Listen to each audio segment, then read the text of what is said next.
Tipo, ele sempre falou que nunca venderia os Bitcoin. É. Aí 2 semanas atrás ele postou um tweet dizendo que com o tanto de Bitcoin que ele tem, ele consegue cobrir 70 anos de dividendo. Só que peraí, se você nunca vai vender o Bitcoin, você não precisa falar isso, não faz sentido, né? Existem teses hoje que a gente chegou no fim do ciclo e existem teses que a gente vai continuar um ciclo alongado para 2026. E toda vez que o Bitcoin tem um movimento mais forte assim de queda, o pessoal quer saber os motivos. Eu vi muita gente falando, foi o juro americano. Falei, puta, será que foi isso mesmo, cara? Porque só o Bitcoin caiu. Se você olha, as bolsas estão perto das máximas, se você olha ouro também.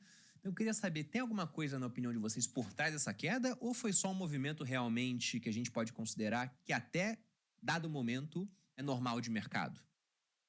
Eu acho que a macroeconomia ela deu impactou um pouco essa questão dos juros, porque o mercado precificava o corte de juros, aí vem o Fed, Jeremy Powell falou que não ia cortar mais, deixou essa pulga atrás da orelha, o mercado ficou meio com medo, o mercado em geral, mas eu acho que no mercado cripto a gente tem algumas coisas endógenas ali, relacionada principalmente a essa questão de fim de ciclo. Existem teses hoje que a gente chegou no fim do ciclo e existem teses que a gente vai continuar um ciclo alongado para 2026.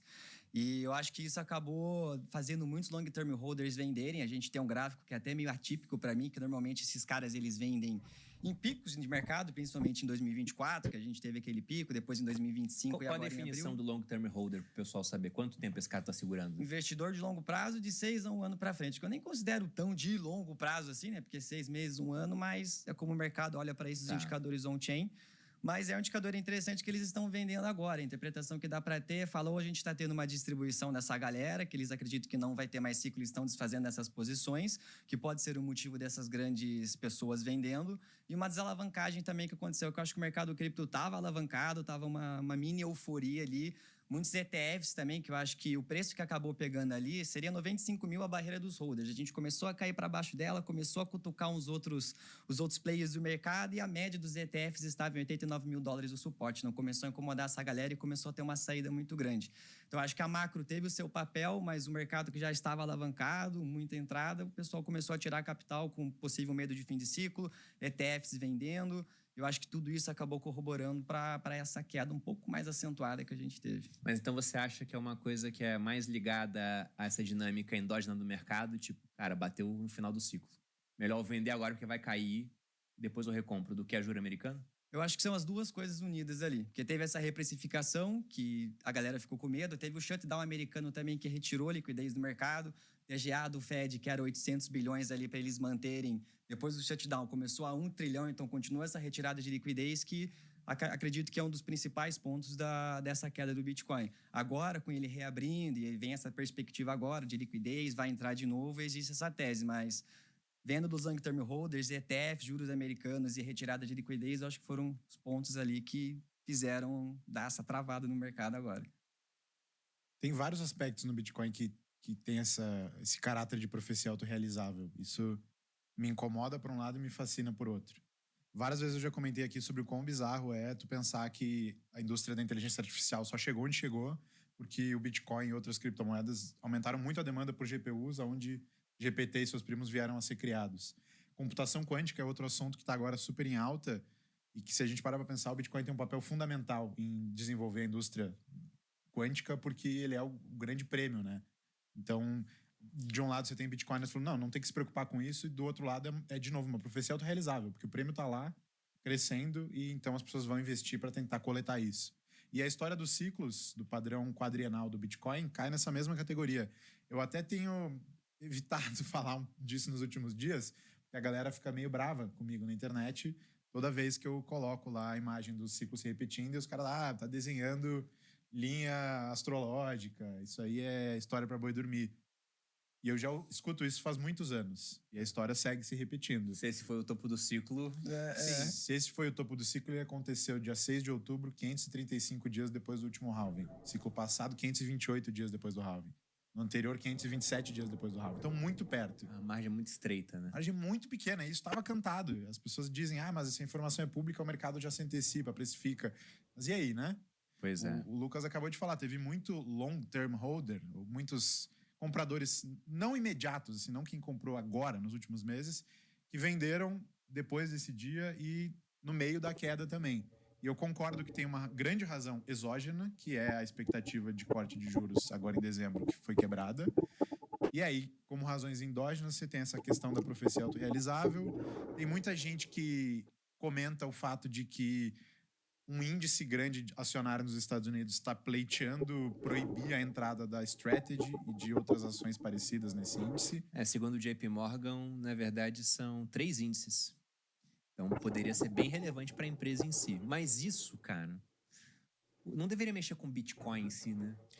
Um dos 3 grandes compradores marginais nesse ciclo foram essas empresas, para mim, né? Então, representaram bastante demanda, assim. Em antecipação, o mercado pode... Quando eu digo compradores marginais, acho que quem fez preço esse ciclo, principalmente foram os compradores de ETFs e essa galera, essas empresas. Então, se antecipa-se que essas empresas vão parar de ter pólvora para comprar, o mercado pode reagir. A Strategy hoje deve valer uns 40 bilhões de dólares, 30, não sei, algo perto disso. A última vez que eu li, a demanda passiva de um índice, o MSCI, que é o maior que começou essa discussão, representava uns 9 bilhões de dólares. O que eu olhei é que se os 3 índices retirassem, chegaria a 9 bilhões. Então, se um só retirar, por exemplo, seria alguma coisa próxima de 2,8. Então, é meio que distribuído entre os 3. Mas mesmo assim, para uma empresa que está valendo agora pós-queda, né, em torno de uns 40 bilhões, vamos colocar, é muito relevante. É uma venda automática, né? Saiu do índice, você simplesmente desova as ações e nesse movimento a empresa pode perder muito mais do que esses bilhões que estão acumulados lá, porque é uma pressão vendedora muito grande. Então, para a empresa, com certeza seria terrível, cara, se isso viesse a acontecer. Não sei se vai acontecer, o Michael Saylor tem os argumentos dele que, olha, a gente não é simplesmente alguém que compra Bitcoin, a gente emite dívida, tem detalhes instrumentos de mercado, não sei o quê. Agora ele fala novamente, temos o nosso negócio de software. Ele tirou do nome, entendeu? Não, mas agora a Strategy voltou a ser micro, entendeu? MicroStrategy, porque a gente tem o nosso negócio de software, então tem esses pontos. Mas eu não tenho dúvida, para ele seria terrível. Sim. Seria terrível.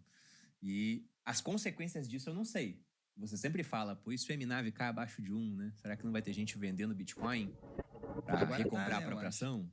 Então, e esses, eu não sei se você segue a Strategy no Twitter, mas nas últimas 2 semanas o tom deles mudou tão drasticamente no Twitter que me deu até calafrio.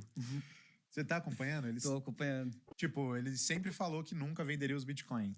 Aí 2 semanas atrás ele postou um tweet. Eu nunca disse isso. Ainda não. Mas dizendo que com o tanto de Bitcoin que ele tem, ele consegue cobrir 70 anos de dividendo. Só que peraí, se você nunca vai vender o Bitcoin, você não precisa falar isso, não faz sentido, né? Sim. E aí depois disso, várias coisas, tipo, tentando trazer segurança pro mercado, só que daquele jeito que tu pensa, cara, quem tá seguro mesmo não precisa se Sam Bankman-Fried, né? Sim. Falando lá da FTX, olha, tá tudo tranquilo aqui, né? No dia seguinte, quebrou. Bizarro. Exatamente esse tom. Então, eu não acho que o fim dele esteja iminente, muito longe disso. Inclusive, eu não acho que a Strategy vá implodir. Acho que ela é a mais segura das Treasury Companies. Mas algo mudou. O Saylor tá com medo. Dá pra farejar isso no ar. E os tubarões, quando farejam sangue, eles atacam. Exatamente. O preço médio dele, acho que tá em 74 CAD, né? Dos bitcoins ali dele. Vamos ver como é que vai ser essa questão do MSCI, porque... Eles criam um FUD no mercado, querendo ou não, né? Da pessoal. O próprio mercado cripto, se deslistou. Eu acho que quando rolou esse primeiro boato, já deu uma quedinha no Bitcoin. Eu acho que se concretiza. Eu acho que não por ele, de fato, ele vender, mas eu acho que acaba gerando um FUDzinho naquele momento muito rápido de mercado. Mas vamos ver se ele vai cobrir ou não, né? Em 2022, ele cobriu a chamada de margem que teve. Agora, veremos, porque a história, o capital tá muito maior, né? Mas o que me assombra no Bitcoin, quando você pega essa questão dos ciclos, né? Eu não consigo não pensar naquele livro A Fundação. Já leram, já? É do Asimov, é bem interessante, porque lá ele tem um personagem chamado Sheldon, que ele criou uma ciência nova, chamada psicohistória. O que é isso? É simplesmente uma análise estatística que consegue prever o futuro. Porque o argumento é o seguinte, né? Você prever o que um homem vai fazer é totalmente impossível. Homens são imprevisíveis. Eu sempre falo que se eu pego uma pedra e jogo num lago, é física, ela afunda. Se eu jogo um isopor num lago, é física, boia. Se eu jogo uma pessoa num lago, ela pode afundar, boiar, nadar ou sair de lá e me dar um tiro porque ela é vingativa e eu não consegui premeditar que ela poderia fazer isso. Agora, se você pega uma grande multidão de pessoas e joga num lago, você sabe que estatisticamente, tantos sabem nadar, estão tranquilos, tantos vão se afogar. E na Fundação você tem uma galáxia que está povoada com trilhões de seres humanos. Então, por conta disso, ele faz análise estatística e consegue ver tendências e ele chega à conclusão de que o império vai cair. Tem até uma série bem interessante na Apple TV, só que ela mudou bastante o livro. Tem coisas que ficaram muito boas lá. Tipo, eles criaram uma dinastia genética. Quem tá no poder é o imperador que se clona.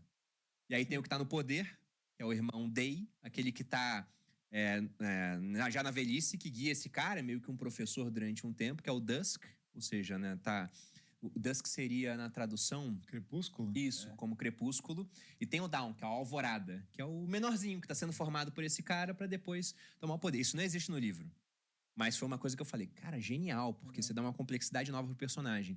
Mas a questão da psicohistória é que o tempo todo você tem as pessoas utilizando do seu livre-arbítrio, mas a história não muda. Meio que ela tá escrita, entendeu? Então, quando eu olho pro Bitcoin, parece isso, né, cara? Todo mundo comprando, vendendo, eventos diferentes acontecendo, mas não, o topo tá aqui, ó.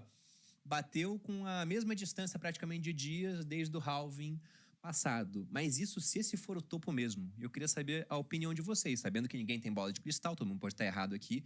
Vocês acham realmente que esse foi o topo desse ciclo? A gente pode ver simplesmente uma queda em torno de 30 e poucos por cento e novos topos em 2026. E quando eu digo 2026, pensando em alguma coisa mais próxima, né? Num final de ano, tipo primeiro semestre. Uhum. Olha, eu tô bem humilde nesses últimos 2 semanas, assim, em relação a essas duas teses bem complicadas e essa área cinzenta do mercado agora. Porque, como o Felipão falou, a gente já viu isso algumas vezes. 2021, não que foi a mesma coisa, mas quase a mesma coisa. Chegou fim do ano, todo mundo gritava, super ciclo, 2022, isso vai continuar acontecendo, e não continuou. Agora, claro, são momentos diferentes, os juros, a política monetária são coisas um pouco diferentes.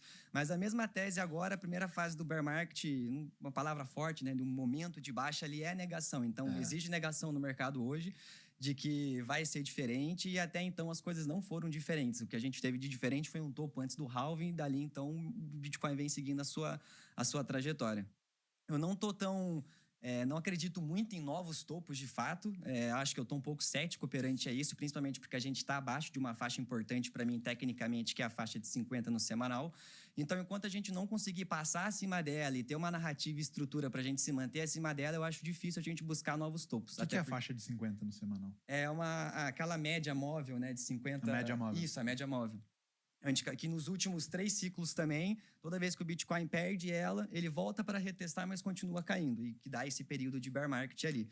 Então, dado que a gente está abaixo dela, dado que a liquidez está curta aqui ainda, tem perspectivas que vai aumentar, mas o mercado ainda está muito alavancado. Se a gente pega os ETFs alavancados, tem 240 bilhões e continua colocando dinheiro lá. Se a gente pega o próprio mercado cripto, o pessoal continua pegando dinheiro emprestado para se alavancar. Então, acho que tem margem para as coisas não piorarem, mas manterem lateralizadas, eu acho que na forma mais tranquila de falar, porque vai ter liquidez, esses rallies vão acontecer, o Bitcoin deve subir 30%, 40% nesses próximos dias, mas é justamente a distância que ele está da média de 50. Então, eu só quero tomar cuidado perante isso, porque eu acho que aqui pode ter uma armadilha, a gente, o mercado voltou, e na verdade não voltou. Chega no próximo trimestre, a liquidez, o estímulo acaba gerando inflação, a inflação já está alta. Então, tem muitos efeitos dominós aqui. Então, acho que para simplificar, enquanto a gente está abaixo da média de 50, bundinha na parede, olhar para os patamares de baixo ali de 74 mil dólares, que é o preço do Michael Saylor, ver o que nos últimos ciclos também o Bitcoin, o fundo do mercado, foi na média de 200, que está hoje em 55 mil dólares, mas o negócio vai subindo. Então,